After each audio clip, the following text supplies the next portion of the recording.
What's up and welcome back to another episode of Insights, the podcast built to help you with your recruitment and digital marketing. I'm joined this week by Shaun Chojnacki. Shaun, how are you feeling this week, buddy? Living the dream, man. Happy to be here. Thanks, Brad. Happy to talk more SEO with me. You know, I've had you on now. I think this is the third show. And it seems to be every other month or so, you catch a buzzword, or I at least pick up on a buzzword that you're saying repeatedly in meetings. And I say, listen, man, we got to get you on the show to talk about that, because if I don't know about it and I'm sitting in, 2 meetings a day with you, our listeners certainly aren't hearing this word as much and need to hear about it as well. AI knowledge gap. We're going to get to that. Let's hold on the buzzword for now. Use that as a cliffhanger. Throw that out there. Let people sit on it for a minute. Shaun, I keep hearing, though, before we get to knowledge gaps, I keep hearing that SEO is being replaced by AI overview, that we don't necessarily need SEO because, well, the position 0 in Google is just going to give everyone the answer anyways. What are your thoughts on that? Yeah, and the whole 0-click, no-click thing, it's a lie. It is still relevant. Even if if we're losing searches in Google and they're moving over to ChatGPT, Perplexity, Claude, all the LLMs, the majority of the time, the information that is being used as the answer in those platforms are still coming from Google. So SEO is still extremely, extremely important. SEO is powering the AI overview, is powering LLMs, is really fueling all that information then. Of course, just like it's always been. Yeah, I mean, that makes sense, right? Like, we have content on a website that is an answer to a question. If we're asking an LLM that question, the LLM is built on the internet, which is just scraping data and consuming all of that data. I think that's right. I wonder then why people are saying, and I'm hearing it, I'm not making this up, why we wouldn't need SEO, we need AIO, or we need to worry on AI search exclusively. I would say, and please challenge us if you want, I would say we need to double down on our SEO efforts because it's powering all of the other stuff. Exactly that. And it's how you get found, obviously, the SEO. And then the AIO, there are things that we're going to talk about later here. There's ways to, quote unquote, hack the algorithm. And there's things that people are doing now that they're working now. They may not work in the long term. So you may be able to leverage these opportunities and get visibility now. But again, SEO is, and it has always been, a long play. So you need to develop your infrastructure. You need to be able to get found for the things that you do, the places that you do it. That's ultimately how you drive leads, visibility, and more brand impressions. I talked about that with Steve Gibson on our last episode of Insights. Steve made a phenomenal analogy that we as a staffing industry day trade our marketing efforts. We look at what can we do this week, the social post I can post today and immediately expect leads, the email that I can send right now and immediately expect leads. We're day trading marketing, hoping for immediate uptick, just like a day trader would. And I think the stat that he said is somewhere along the lines of 80% of day traders lose money. And just like that, 80% of people in the staffing industry who are treating marketing in the same respect are losing money. We need to play the long game. I'm bought into the long game. We're bought into the long game. But I want you to talk to the owner who is saying, okay, you want me to invest in SEO for impact that I might see 3 years from now, 5 years from now. I need leads today. What do you say to that person? It's tough. So again, we all know that the sales cycle, that the process to get noticed is, you've said many different things, 5, 15, 20, I've heard 70 touch points. I've said 70.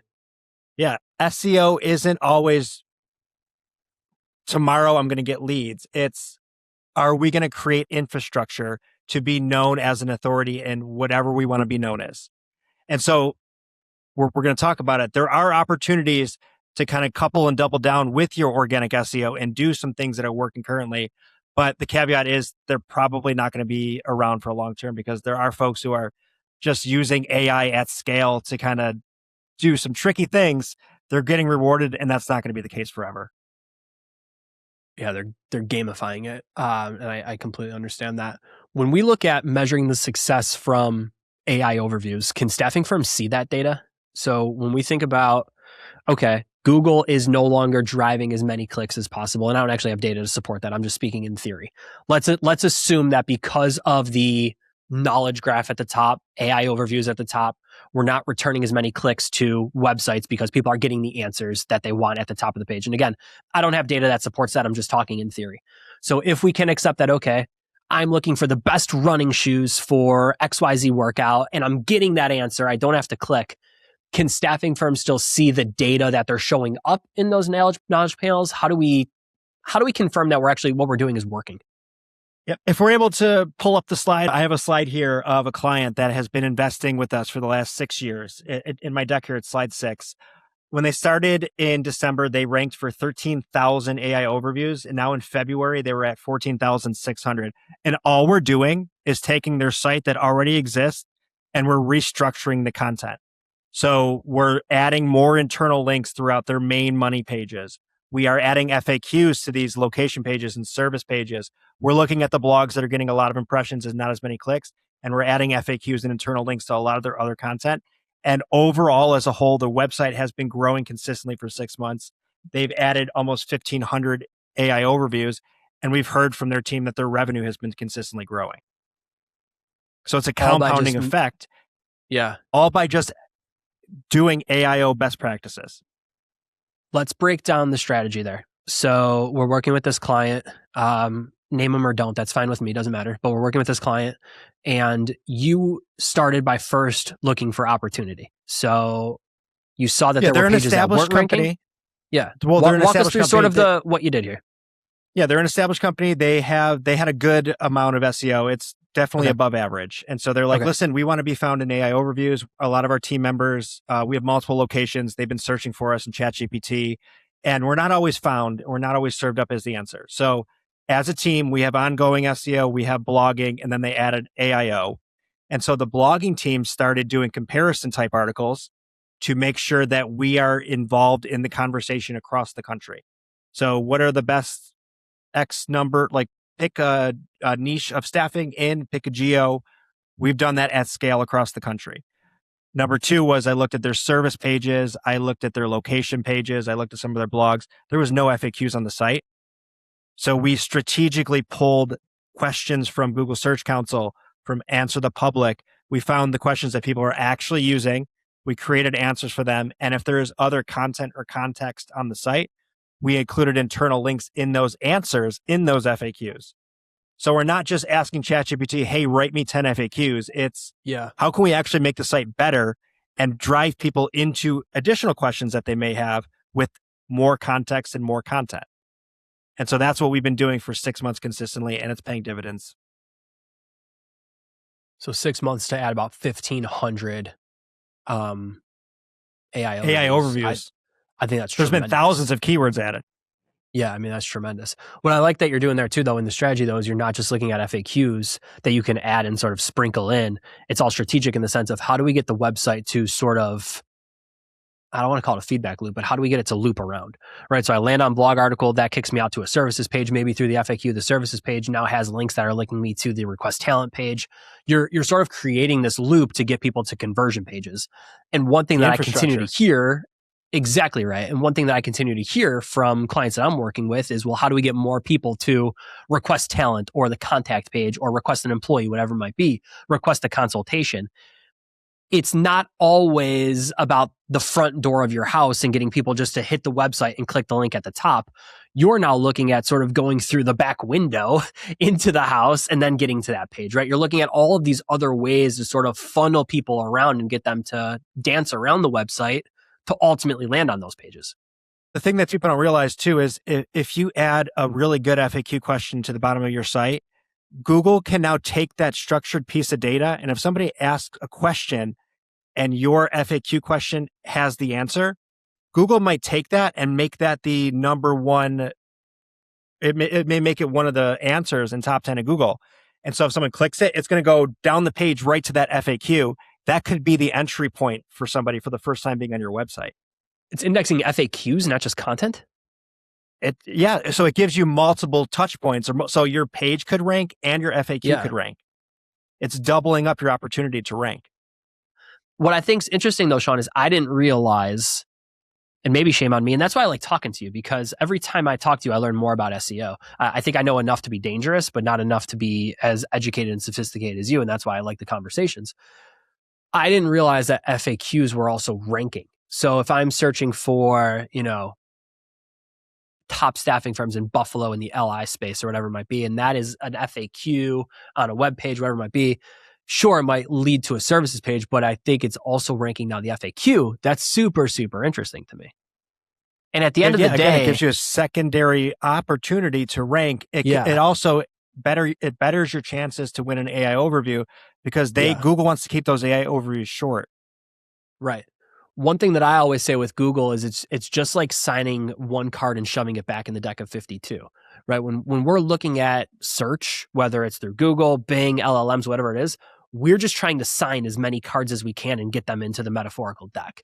So this now becomes another way for your company to metaphorically sign another card, shove it in the deck of cards, so that if somebody's looking for any of the services that you provide or roundabout ways of getting to services that you might provide, you have the opportunity of showing up.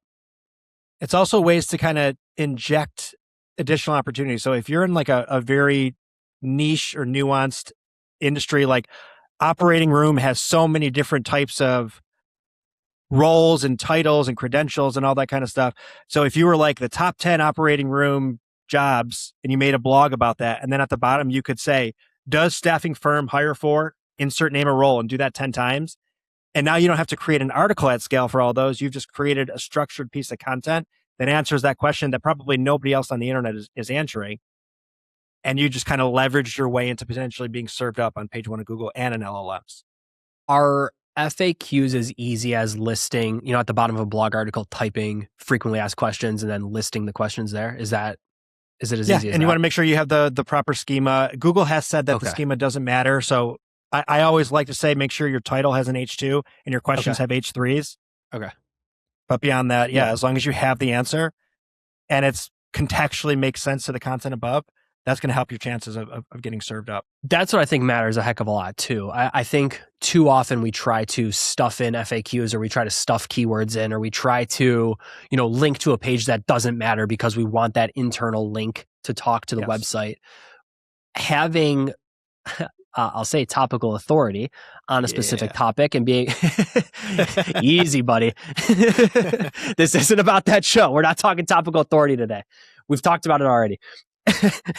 If you haven't listened to that episode, though, that's another buzzword that Shaun was saying probably 6 months ago at Haley Marketing. So I brought him on the show to talk about that. But having authority on a specific topic and then having FAQs that are related to the topic matter. And for the listener who thinks maybe we're talking a little bit too technical, if you were talking about placing welders, at the bottom of that page, you wouldn't talk about the, surgeon roles that you also have. You would talk more about what it's like to work with your staffing firm who places welders. It'll be very specific and deliberate. Content should be the exact same. If you're talking about how to write a resume, the content that then links around should be all about resume structure, interviewing, things like that are adjacent to the topic. We want to keep it all very, very consistent. Hey, it's Brad taking a quick break to give a shout out to a team I trust deeply at FoxHire. I've known their team for over 7 years now, and if you're looking for an employer of record partner that helps recruiters confidently grow contract placements and build recurring revenue without taking on extra risk, FoxHire is perfect for you. They do it all: payroll, taxes, benefits, workers' comp, and multi-state compliance behind the scenes.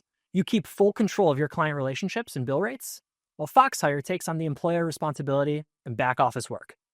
This makes it easier to turn contract placements into predictable recurring revenue. I gotta be honest, I trust the team at FoxHire. And if you're considering an EOR partner, I'd love for you to have a conversation with them to hear how FoxHire can support your growth. You can visit foxhire.com/Haley for more information. All right, let's get back to the show. Shaun, let's do it. Tell me about knowledge gaps, because, buddy, just like topical authority, it seems now knowledge gaps are the buzzword for you. And that's okay. And that's why I brought you on the show. And I love when you get passionate about something, because it means I can learn. So here's what I'm going to do. I'm going to get my water. I'm almost going to hang up and listen, friend.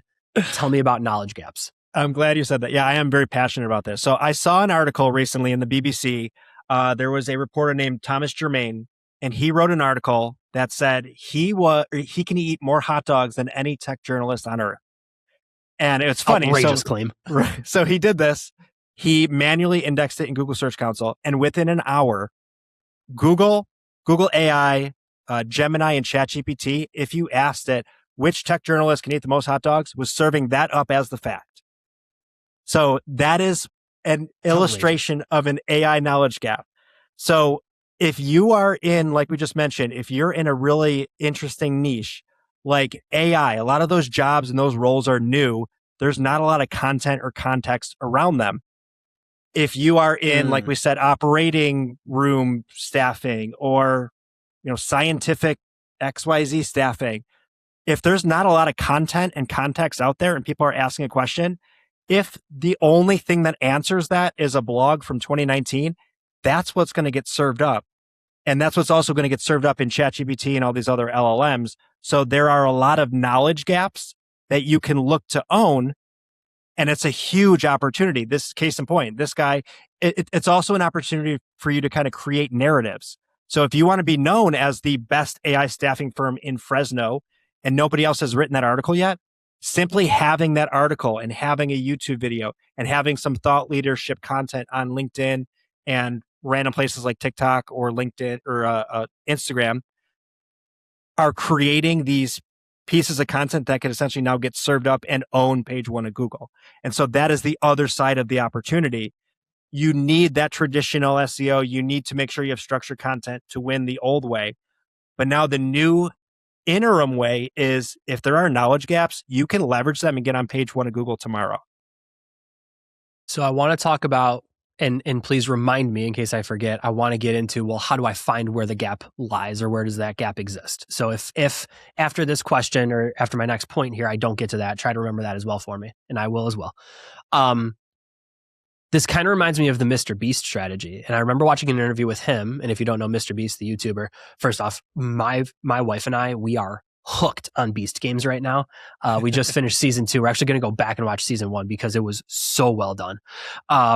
MrBeast at one point had said that he just wants to create videos that other people haven't created before. That when you look at YouTube and why his channel was so successful is because it's different. It is a knowledge gap, like you're alluding to. It's not another talking head interview. It's not another person doing something else that people have done before. His whole philosophy is, how do we create a video that hasn't been created before? We're not just sort of repackaging one that someone's already done better because he has the production team where he can do it better now. But it's, how do we create a video experience or a video that just hasn't been done? There's a gap here. Where I love what you're thinking through, Shaun, with knowledge gaps is, I've always thought of content as being, how do I have the best answer to the question on the internet? People are asking billions of questions a day. How can I have the best answer to that question? We're still playing that game, except we're now looking for the questions that are being asked that no one is answering. You said it right, though. How do I have the best answer? That's what gets lost on a lot of people. They're just like, ChatGPT, answer this question, copy, paste, move on. That is a key part of it. I'm glad you said that. It has to be the best answer. No one wants, I mean, these companies exist to make ad revenue. They're only going to show the best possible answers because they want people to feel like their question was answered to come back to ask another one. And, when we create content, we don't want throwaway pieces. We don't want throwaway articles. We want to have the best possible answer to the question. And I have in the past alluded to sort of the example of Alex Hormozi talks about this all the time.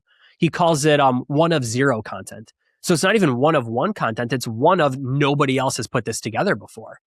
The example that I gave was not just how do I write the best resume or resume tips. It's, I've been a recruiter for 20 years. I've reviewed 50,000 resumes. These are the 7 characteristics that I always look for when reviewing a resume. And it's having such a unique spin to it that people have to read it because it's content that no one else is putting out.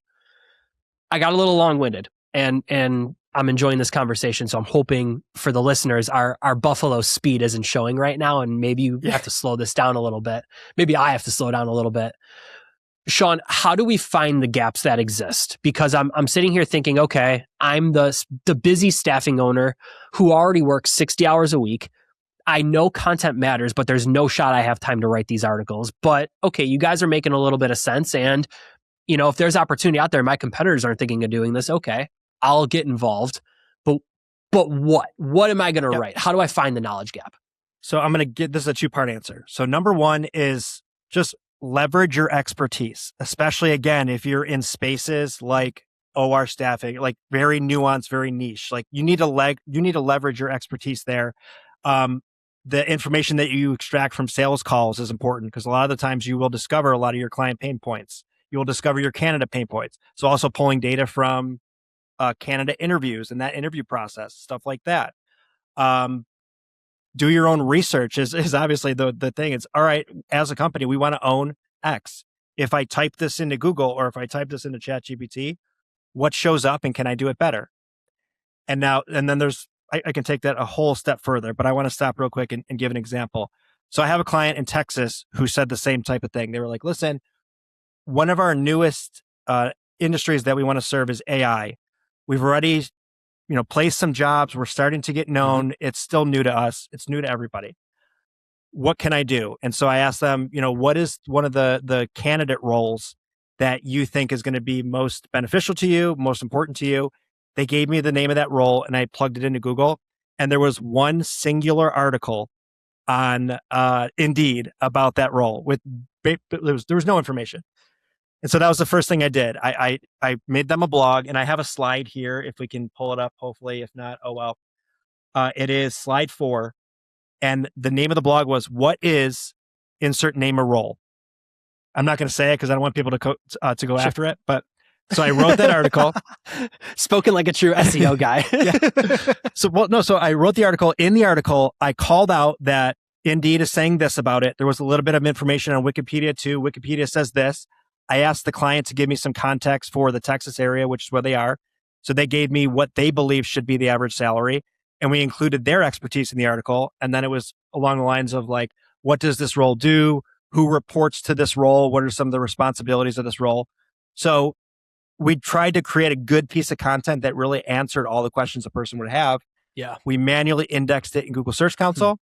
And within a day, it ranked for 8 keywords and it drove 1,000 visitors to the website. Bananas. Banana because we exploited an AI knowledge gap. And so over the next couple of days, in my slide here, I show you 4 or 5 months later, it's now ranking for 109 keywords. The traffic has dropped off to 400 users per month. But over the course of the last 5 months, they've gotten 3,000 plus visitors to the site from that one blog because we exploited the knowledge gap.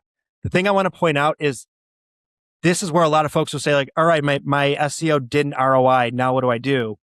That in their opinion is a thought leadership piece. We don't really have any CTAs. We're not trying to sell on it. We're trying to establish them as we are a wealth of knowledge around everything AI. We've done 2 more articles since. But another way that you can look at an opportunity like this is what if, and I said it to them, there just wasn't budget there, but what if we try to do some PPC retargeting? We now have a list of 3,000 people that we know are interested in the AI role. You got to assume a portion of that list is warm. Some of them are probably candidates looking for the role. Some are potentially considering hiring for something like this. Yep. Why not try to leverage the 3,000 people now and retarget them? So there's an opportunity to take it the next step and the next level. Go ahead. Or what? I was going to say, or put something like IP tracking on that page exclusively. Of course. So exclude, for sake of this test, exclude all other pages. Only put IP tracking on that page. So now you're getting the names of people who are not filling out a contact form, who are not going to a conversion page because they're just looking at this resource and getting the information they want. Your team can now connect with them on LinkedIn. You can go through the whole cold sale, right? I know, and I use sale in finger quotes because I know we're selling a candidate, but we can reach out to them. I mean, we can put them on an email campaign if we want to. We can drip them with PPC. We can connect them on LinkedIn or Facebook even. Let's get really crazy and use Facebook as a means, right? There's so much that we can do now that we're funneling people in. Step 1 is get people there, Shaun. Step 2 is do something with it, right? Exactly. The other part of this too is to answer your question all the way. So how do you find opportunities? I did this and I put some slides together here. So I just went to some of my clients and I went to their industries we serve pages. And some of the times they'll say roles that we serve or roles we staff for. I copied and pasted some of the roles, put them into Google, and here's what I found. So ophthalmic surgical scrub tech. If you just type in the name of the role, hit enter into Google, you get a YouTube video from 2019 that's winning an AI overview. You get a ZipRecruiter job, and you get a 10 types of surgical tech specialties blog for American Career College. So again, a 2019 YouTube video, that's 7 years ago. No, this is an AI knowledge gap. There is no information. Yeah. There's nobody writing about this. If you want to own that, if that is something like, imagine if you place 10 of those a year, what is the value of that to your company? Add that to your content plan. Let's say, all right, we're going to create 10 pieces of content for this over the year. And now you could potentially own the AI overviews in page 1 of Google for that specific term. Yeah. My wheels are spinning, man. I'm sorry, go. You keep going. I was going to say 2 more. OR service line coordinator salary. So Glassdoor owns that. They're the only source of content for OR service line coordinator. And all of the articles are from 2021. That's out. That information is not even accurate anymore. That's 5 years old. That's what I'm saying. So there's an opportunity to make a new article and say, this is what Glassdoor, they're actually outdated. AI will now use your content and context as this other one is outdated. Here's the real information. And you could potentially show up on page number 1 now. And then the last one, this one is kind of beyond me, but it's more of like robotics or something, or LLMs. I don't know. RLHF Ops Manager. So it's a newer role, it's called reinforcement learning from human feedback. No idea what that even is, but a LinkedIn post from 2024, a blog from Remote 3 2023, and then another blog from 2024. So you need to use your nuance. You need to know your industry knowledge is what is really going to help you unlock this, especially if you're working with a company like Haley Marketing. Like, sure, I know SEO, our team knows SEO, but I don't necessarily know everything that there is to know about healthcare staffing or robotic staffing or tech staffing. So a lot of the times I'm using software, I'm using transcripts from calls. We're talking to the client, we're hearing what they want to hear. But if there's things like this, that you know this and I don't, help your team, your marketing company, your internal staff kind of connect the dots. Say, don't be afraid to overshare. If you're in calls, just say, hey, we've seen an uptick in interest for RF, whatever coordinator or this or that. And that'll kind of help guide us in incorporating this into your content plan. Hey, it's Brad taking a short break to tell you about an offer exclusive to listeners of Take the Stage. 30 minutes of strategic marketing consultation with me, completely free. Hey, whether you're looking to drive more sales or more job applications, I want to help. Visit bit.ly/stage offer. Pick a time that works best for you. That's it. Again, whether you want to drive more applications or more job orders, I want to help. That's bit.ly/stage offer. All right, let's get back to the show. It's interesting. I think in a lot of ways, people assume, well, if the article is already written, I don't need to write it too, right? Like I don't need to do this if somebody else already has. But what I'm hearing from you and what I know is true as well is no, the goal is to create a better version of it, right? Always. Even podcasts like this, right? Like there are hundreds of people that talk about SEO. Our whole approach is, well, how do we have a different, unique approach to it that people want to listen to? Anything with content should be, well, how do we make it just a little bit more unique? How do we make it better? How do we make it more engaging or entertaining, whatever it might be? Because that's what gets views. I mean, I hate to say it, but that's what people want to consume. So looking at knowledge gaps, I think my wheels are turning for this show specifically, but it's turning for my clients specifically too. Shaun, it's also, and I'm not just saying this because at Haley Marketing, we are a full service marketing agency that helps the staffing and recruiting industry. It sounds to me like SEO is becoming harder and harder to manage internally if you don't have this sort of background. Like I'm not saying it can't be done, right? Like anybody can go and write pages for a website. Any owner can go and create content. Yes. I probably talk to you 5 times a week and I didn't know about this. We have an SEO team that I meet with, maybe 5 times a week. I didn't know about this. That space is moving so fast that I think it screams at the value of having a partner who is so laser focused into ranking in LLMs and ranking in Google and Bing and whatever. Ask Jeeves. that we just have that resource. I think it screams that this isn't a part of the marketing mix that you need somebody to help with. The other side too is if you have the capacity, if you're a bigger organization, again, as we just saw, some guy said he's the best hot dog eating journalist in the world, and AI spat it up as facts because there was no other content or context. So if you're a huge company, like you can literally create PR around whatever you want right now. It is a crazy opportunity.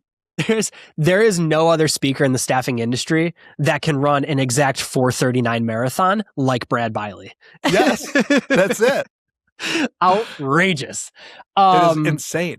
Yeah, that is something that I think we should absolutely be talking more about. I mean, as we look at, well, how do we get people to our website? We started the conversation about, is SEO getting replaced by AIO, by LLMs? Our answer, and not to speak for you, but our answer is no. It's LLMs are using the SEO best practices and serving up the best answers through their database of content that they're borrowing and scraping and all of that. The SEO best practices are fueling it. We need to continue to double down on SEO best practices because we need to. It's almost, it goes without saying. I mean, the data speaks for itself, Shaun. Everything that you just articulated screams that this needs to be a core component of your marketing mix. Yeah, your goal should be to create, like you said already, the best content around everything that's going to drive business, that's going to prove that you are a thought leader, that's going to prove that people can trust you. This is what you do on the podcast day in, day out. That's how people know that, Brad Biley is a part of Haley Marketing. Haley Marketing knows their things. We have a lot of great guests, et cetera, et cetera. This is what wins. The one thing though is, yes, SEO is super important. It's always been important. As of 2024, Google opened the floodgates and they allowed TikTok and Facebook and Instagram and Twitter to be indexed. So not only are social media siloed channels anymore, they feed into the big picture. They feed into LLMs. So it's good content at scale across your site and across socials. Thought leadership. I don't know that you'll have the answer for this, but does any one of those platforms matter more than the other? Does writing a blog article... We talked about this the other day. It really depends. Like, okay, if you're a deal website and you have grown an audience and you have a loyal following of 12,000 people who every time you post that Target has this thing on sale, maybe Twitter/X is the place for you because that's what people are used to going to. If you're a thought leader in LinkedIn and you have a big network and you're constantly putting out content and you get a lot of engagement, like that's for you. It really depends on a lot of things. And lean into what works for you. But the methodologies are still there. Still look into knowledge gaps. Still look into creating the best resource on the topic. And then the platform, the media, can change based on what works for you. And I do want to regurgitate. I love Gary Vee. I watch all of his content. He has been saying that VaynerMedia, their agency, has been investing heavily in YouTube Shorts lately. I've also seen that across some clients that are posting there. I've seen it across your content. YouTube Shorts seems to be the best visibility play. I saw this morning, YouTube is giving users the option to shut them off in their YouTube feed. That's wild. I saw that this morning. They're giving in the YouTube settings users the ability to say that they don't want to see them in their feed, which to me probably means they're going to release their own YouTube Shorts app, maybe where you can only see shorts. I just saw it this morning. But not to discredit what you just said. I mean, when we look at video views, shorts are an overwhelming percentage of total YouTube views. We can put out a short clip from this video and it will outpace the whole interview by 5-6x. I want to say though, in terms of business value and driving leads, from what I've seen, I think especially in B2B space, if you are a good thought leader, if you're putting out real white papers and real content and real context, I think LinkedIn is still the winner there by and far. There's automation tools that we can use to leverage engagement and reach out and all that there. So in terms of visibility, YouTube is what I'm hearing, but I feel like LinkedIn drives the most business value. Okay. We talked, is SEO replacing AIO and LLMs? Or are those replacing SEO? We talked about knowledge gaps. We talked about FAQs. We talked about how we need to have the best content on the internet. We have to have the best possible answer to the question that is being asked. What else? I'll give you the floor. Is there anything else you want to talk about in this episode? No, it's a two-part game now. Is your foundation right? If not, fix it, because that's going to be your long-term thing. That's how you're going to get served for years and years. As we just saw, there's blogs from 2022, 2021 that are being served as the answer. There's YouTube videos from 7 years ago that are winning AIO reviews. So fix your foundation and then leverage what works now. It's probably not going to be a long-term play. At some point, Google's probably going to crack down and say, like, this is nonsense. This guy isn't the hot dog champion. They're going to figure that out eventually. Run the contest it and now prove while it. you can. Yeah. Yeah. And I'm not just saying like create all these crazy articles. I'm saying like really sit down with your team and think it through. Like what are the most important candidate job roles to you? Figure that out. Make sure you have content. What do you want your clients to know or potential clients to know? What are the pain points? Do you have content that kind of illustrates how you can help meet and beat that? Like that is super important. That's how you win AI. Yeah. You were talking about we talked a little bit about the date that something was published, sort of being a signal that maybe you can dethrone that content. Yes. And I think ultimately it comes down to if you can have the best possible answer to that question, right? I don't think the date, and I think you would agree, I don't think that is the sole ranking factor. It's if you can put together the better article or better response to the question that is being asked, right? There's a reason that people still read Think and Grow Rich from 1937. The principles in that book still hold true in 2026. There hasn't been another book that has come out on the topic that has dethroned that book. That's why people still read it. It's still the best possible answer to the question. And I think when we look at content, we need to have the ability to look at where that knowledge gap lies, say, okay, this is what we want to rank for. This is where we want to be the authority, where we want to have topical authority. That one's for you, Shaun. Yep. And then write the best possible answer to the question. Nailed it. Couldn't have said it better myself. That's our show. And thank you for listening to another episode of Insights. If you found this episode valuable, we'd love to know. Message Brad or Shaun on LinkedIn. Let us know what you're thinking. If you have a question for us, or if you need a hand with your marketing or recruitment marketing initiatives, we'd love to help. You can message info@haleymarketing.com and be sure you tell them Insight sent you. For my guest this week, Shaun Chojnacki, I'm Brad Biley. We'll see you next time. Take care.